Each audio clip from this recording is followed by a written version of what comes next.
cho ta sức mạnh băng qua bão giông. Việt Nam ơi đừng lên, Việt Nam mãi vững bền, bốn phương trời mình cùng giáp tay gìn giữ núi sông.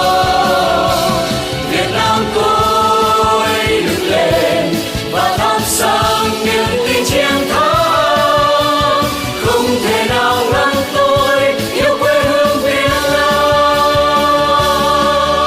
Nghe tiếng quê hương vẫy gọi, tổ quốc đang kêu tên mình, tiếng núi sông đang rục rã trong tim ta. Sáng cung đang dâng trào, thấy trong ta tự hào, đoàn kết cho ta sức mạnh băng qua